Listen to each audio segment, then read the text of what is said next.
دوستو میرا آپ سے ایک سوال ہے کہ اگر آپ حضور اکرم صلی اللہ تعالیٰ علیہ وسلم کے اس دور میں ہوتے جب حضور اکرم صلی اللہ تعالیٰ علیہ وسلم باحیات موجود تھے، اور اگر حضور اکرم صلی اللہ تعالیٰ علیہ وسلم آپ کو بلاتے تو آپ کیا کرتے؟ تو ایک مومن کی طرح اگر ہم اس کا جواب دیں تو ہر مسلمان کا جواب یہی ہوگا کہ ہم جو بھی کام کر رہے ہوتے ہیں ہم اس کام کو چھوڑ کر کے حضور اکرم صلی اللہ تعالیٰ علیہ وسلم کی بارگاہ میں موجود ہو جاتے ہیں، حاضر ہو جاتے ہیں اور کہتے ہیں کہ لبیک یا رسول اللہ، یعنی ہم حاضر ہیں آپ کے سامنے، ہمارے ماں باپ آپ پر قربان۔ جیسا کہ ہم سنتے ہیں کہ کئی صحابی آپ کے سامنے حاضر ہوتے تو یہی کہتے کہ ہمارے ماں باپ آپ پر قربان، لبیک یا رسول اللہ۔ تو اوبویسلی ہم بھی یہی کہتے ہیں، لیکن کیا آپ ایسے شخص کے بارے میں یا ایسے صحابی کے بارے میں جانتے ہیں جسے اللہ کے رسول نے 3 بار بلاوا بھیجا، اس کے باوجود وہ آپ کی بارگاہ میں حاضر نہ ہوا اور اللہ کے رسول نے اس کے لیے ایک بددعا کر دی؟ تو آئیے دوستو اس بارے میں ہم ڈیٹیل میں بات کرنے سے پہلے میں آپ کو بتاتا ہوں دوستو، یہ جو مہینہ ہے، یہ سفر کا جو یہ مہینہ ہے، یہ امام حسن کا مہینہ ہے۔ جیسا کہ پچھلا جو مہینہ گزرا وہ امام حسین کا مہینہ تھا، اور یہ جو مہینہ ہے امام حسن کا مہینہ ہے۔ تو ظاہر سی بات ہے جو بھی خاندان اہل بیت سے محبت کرنے والے جتنے بھی لوگ ہیں تو وہ امام حسن کا خوب ذکر کر رہے ہیں، اور جب امام حسن کا ذکر ہوتا ہے تو ساتھ ساتھ ان کے ساتھ جنہوں نے ظلم زیادتی کی، جو ستم کیے، تو ان کا بھی ذکر ہوگا ہی ہوگا۔ ان کے جو کارنامے ہیں، ان کی جو باتیں ہیں، ان لوگوں نے کیا کیے تھے، ان کے بارے میں بھی لوگ بات ضرور کریں گے۔ اکثر دوستو اہل سنت کے جو کہیں علماء ہیں اس موضوع پر بات کرنے سے گریز کرتے ہیں، اور صاف جو باتیں جو حدیثوں میں لکھی ہوئی ہے وہ ہمیں نہیں بتاتے ہیں۔ دوستو اگر ہم بات کریں کہ قرآن و سنت کی، اس کے بعد جو قرآن کے بعد جو ہمارے لیے جو سب سے زیادہ جو انفارمیشن کی جو ہمارے پاس ایک پانے کا جو ایک طریقہ ہے وہ حدیثیں ہیں، جن سے کہ ہم اسلام کے بارے میں حضور اکرم صلی اللہ تعالیٰ علیہ وسلم نے ہمیں کیا پیغام دیے ہیں اس کے بارے میں جانتے ہیں۔ تو حدیثوں سے دوستو آج کا جو دور ہے اس میں مسلمان کئی فرقوں میں بڑھ چکا ہے، کوئی وہابی ہے، کوئی دیوبندی ہے، کوئی اہل حدیث ہے، کوئی سنی ہے تو کوئی بریلوی سنی بھی ہے۔ تو کئی فرقوں میں مسلمان بٹ چکا ہے، اور کئی جو فرقوں میں جو مسلمان بٹا ہے تو اس کے بعد میں جو ہر فرقے کا جو عالم ہے ان میں سے کئی عالم یہ بات بھی کہتے ہیں کہ تم فلاں فرقے کے عالم کی بات نہ سنو، یعنی تم اس فرقے کے ہو، اس فرقے کو، اس عقیدے کو ماننے والے ہو تو دوسرے عقیدے کے عالم کی بات نہ سنو۔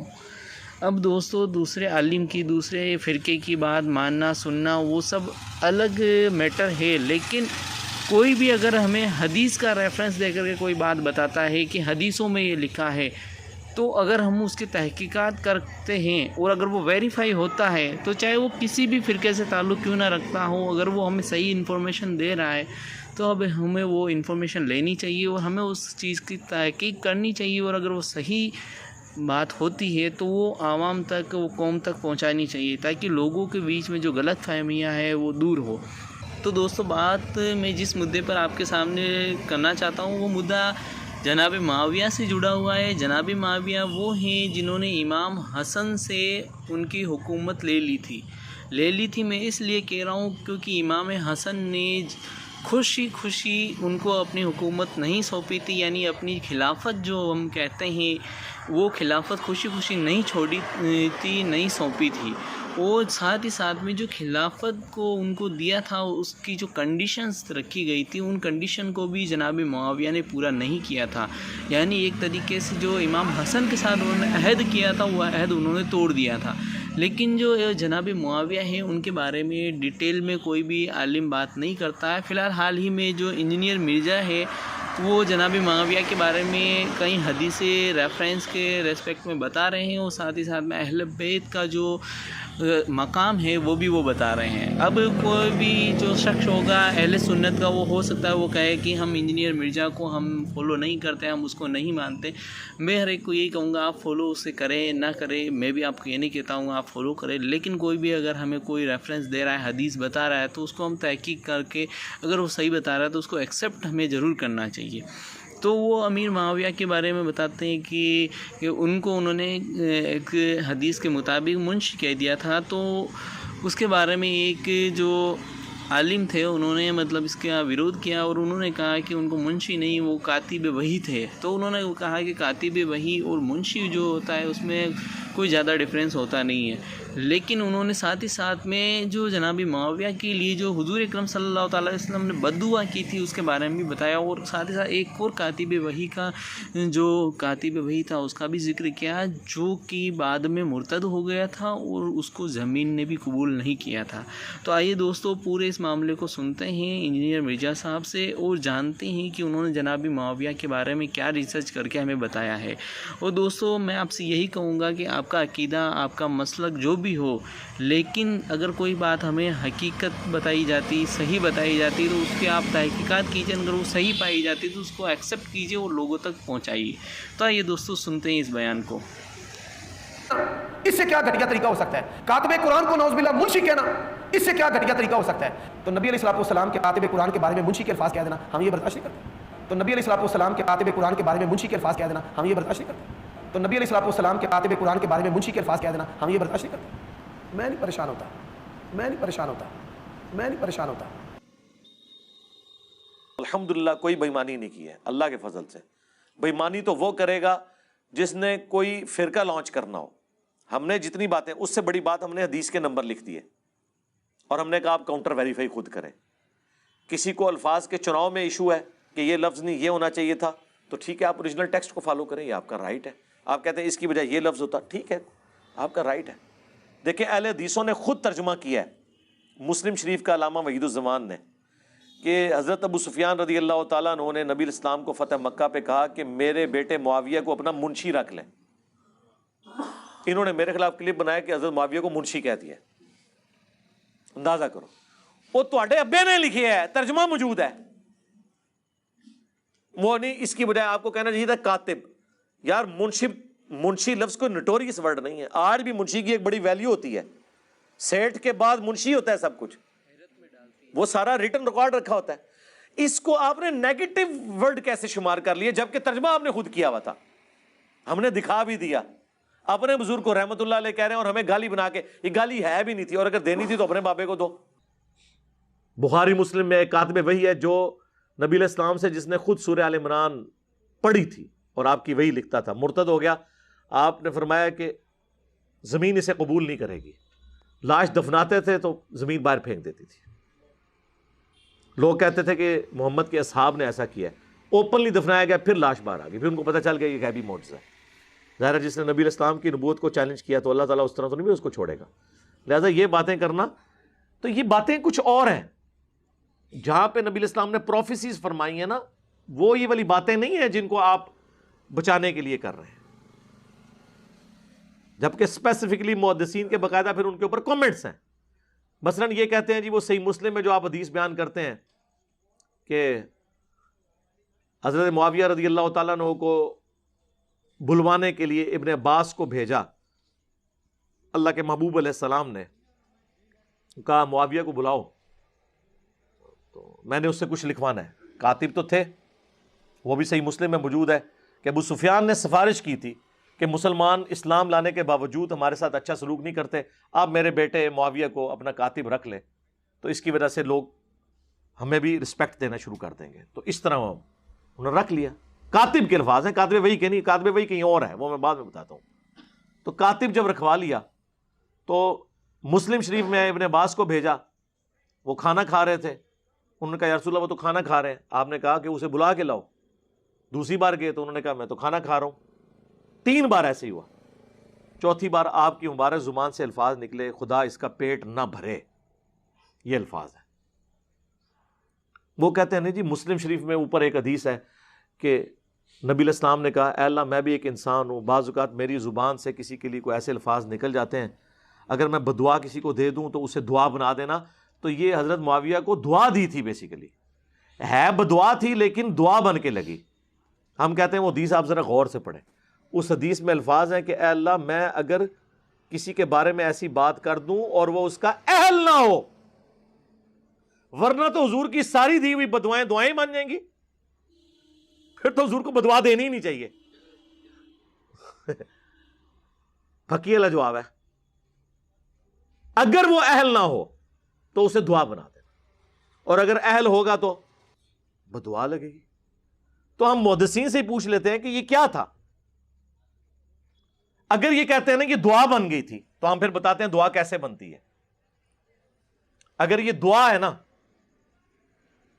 تو صحیح بخاری میں موجود ہے، انس ابن مالک کہتے ہیں مجھے نبی علیہ السلام نے دعا دی تھی کہ تیری اولاد کثرت سے ہو، میں 100 سے زیادہ اپنی اولاد میں سے لوگ دفن کر چکا ہوں، 120 سال کی عمر میں فوت ہوئے آلموسٹ۔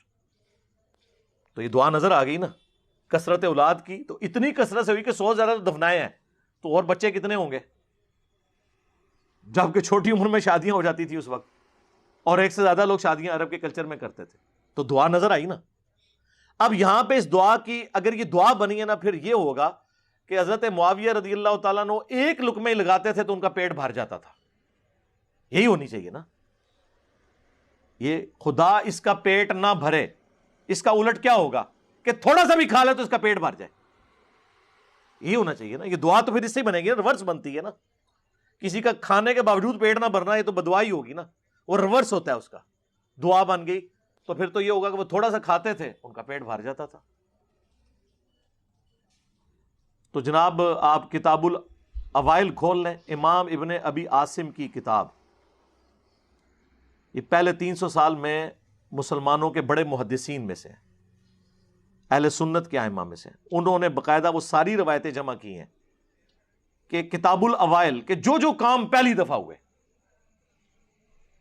اس میں انہوں نے یہ بات بھی نقل کی کہ اس امت میں سب سے پہلے جس نے بیٹھ کے خطبہ شروع کیا وہ حضرت معاویہ رضی اللہ تعالیٰ عنہ تھے، کیونکہ ان کا پیٹ بھر چکا تھا چربی کی وجہ سے، اور یہ روایت المصنف ابن ابی شیبہ میں بھی موجود ہے۔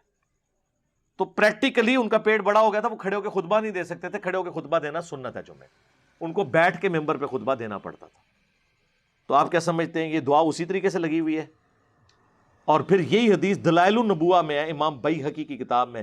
امام بیہقی نے ایک کتاب لکھی ہے 3500 احادیث پہ مشتمل، دلائل النبوہ۔ اس کتاب کے اندر انہوں نے نبی علیہ السلام کی غیبی خبریں نقل کی ہیں کہ آپ علیہ السلام نے کوئی پریڈکشن کی اور وہ اسی طریقے سے منوان پوری ہوئی۔ اس میں وہ لے کر آئے ہیں اس روایت کو کہ ابن عباس رضی اللہ تعالیٰ عنہ کو نبی علیہ السلام نے حضرت معاویہ کو بلانے کے لیے بھیجا، 3 دفعہ نہیں آئے تو 4تھی دفعہ یہ الفاظ نکلے، اور آگے راوی کے الفاظ ہیں کہ نبی علیہ السلام کی یہ دی ہوئی بد دعا، یا آپ اسے دعا کہہ لیں یا دعائے ضرر کہہ لیں، پوری ہوئی، اور پوری زندگی حضرت معاویہ کا پیٹ نہیں بھرا۔ یہ الفاظ ہیں دلائل النبوہ میں۔ تو محدثین تو اسے ادھر موجود ہے، کانا یکتب الوحی، وہ وحی لکھا کرتے تھے۔ یہ روایت کانا یکتب الوحی مسلم میں نہیں ہے، دلائل النبوہ میں، اور وہاں سے بھی آدھی پیش کرتے ہیں کیونکہ آگے تو یہ الفاظ لکھے ہیں۔ تو میں نے تو کربلا والے ریسرچ پیپر میں ساری روایتیں ڈالی ہوئی ہیں، تو یہ بیان کریں پھر پوری روایت آگے کیا لکھا ہوا ہے کہ پوری زندگی ان کا پیٹ نہیں بھرا۔ تو وہ اسی طریقے سے اسے پھر ہم پوچھتے ہیں دلائل النبوہ میں کیا کر رہی ہے یہ حدیث، کوئی خبر اس میں سے نکلتی ہے نا، تو یہی خبر نکلی ہے، اور کیا نکلی ہے؟ تو خدا کے لیے اللہ سے ڈر جائیں، جو بات جس طریقے سے ہے اس کو اسی طریقے سے قبول کریں۔ خام خواہ اس طرح سے آپ کسی کو ڈیفینڈ کرنے کی کوشش کریں گے تو اس کا پھر رزلٹ کوئی نہیں نکلنا، سوائے اس کے کہ مسلمانوں میں انتشار پیدا ہوگا، اپنی کتابوں سے ان کا اعتماد اٹھ جائے گا، اور آپ اس طرح کی یعنی سوالات کر کے کہ جی وہ نبی علیہ السلام کو آپ ایک بندے کو بچانے کے لیے۔ اور مفتی احمد یار خان نعیمی صاحب جو گجرات میں بریلویوں کے بہت بڑے مفتی تھے، انہوں نے باقاعدہ ایک کتاب لکھی امیر معاویہ رضی اللہ تعالیٰ عنہ، اس میں انہوں نے پوری کوشش کی نا، ان کی اس طرح کی حدیثیں، وہ تو اس چیز کے ماسٹر ہیں، جال حق میں آپ دیکھ لیں انہوں نے عقیدوں میں کس طریقے سے کان لا کے یہاں سے یہاں تک پکڑے ہوئے ہیں۔ وہ قرآن میں آیا نا کہ قرآن کے ساتھ کی کو کتاب لے آؤ اور جتنے بھی جن و انس میں تمہارے مددگار ہیں انہیں بلا لو۔ کافروں کو اللہ نے چیلنج دیا سورۃ البقرہ میں، اس سے انہوں نے بابوں سے مدد مانگنا ثابت کی ہوئی ہے کہ اللہ تو خود کہتا ہے کہ مدد مانگو۔ یہ اس بندے کا انٹلیکچوئل لیول تھا، تو ظاہر ہے پھر ایسے ہی بندے کی کمپیٹنسی ہے کہ وہ حضرت معاویہ رضی اللہ تعالیٰ عنہ سے متعلق باتوں کا دفاع کرتا۔ اس نے اس کتاب میں اس کو ڈیفینڈ کرنے کے لیے یہاں تک لکھا کہ ہو سکتا ہے ابن عباس نے جا کے حضرت معاویہ کو بتایا ہی نہ ہو کہ حضور آپ کو بلا رہے ہیں، وہ خود ہی کھانا کھاتے ہوئے دیکھ کے واپس آ گئے ہوں. تو میں اس تے کہنا اللہ سے بندے وہ تہاڈا منڈا نہیں سی ہے، حضرت عباس دا منڈا سی تے حضور دا کزن سی، فقیہ صحابی. بخاری مسلم میں آیا کہ سب سے قریب بٹھایا کرتے تھے حضرت عمر ان کو. باقی صحابہ کہتے تھے ہمارے بھی بچے ہیں، ان کا تہاڈے بچے تھے، پھر اے بچے بڑا فرق ہے. حضور کی وفات کے وقت صرف 13 سال عمر تھی، لیکن بڑے بڑے صحابہ ان کے سامنے طفل مکتب تھے. ظاہر ہے دعا تھی کہ اللہ ابن عباس کو قرآن کا علم عطا فرما. صحیح بخاری میں نبی علیہ السلام کی قرآن کے علم کے بارے میں ان کے لیے دعا ہے. تو اس نے کہہ دیا ابن عباس نے، تو اس کا تو مطلب یہ ہے کہ نبی علیہ السلام نعوذ باللہ بغیر تحقیق کے ہی ابن عباس کی بات پہ اعتبار کر کے تو حضرت معاویہ کے بارے میں یہ بات کر دی. یہ تو بات رسول اللہ کے تک چلی جائے گی.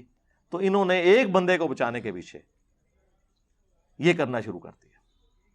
ہمیں کوئی شوق نہیں یقین کریں یہ باتیں کرنے کا، لیکن چونکہ ہماری پوری ڈاکٹرن ختم ہو جاتی ہے اس حوالے سے کہ ہم تو قرآن و سنت کو حجت مانتے ہیں.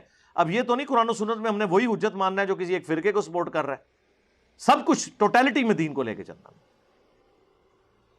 صلو علی محمد و آل محمد، اللہم صلی علی محمد و علی آل محمد و اصحاب محمد اجمعین الی یوم.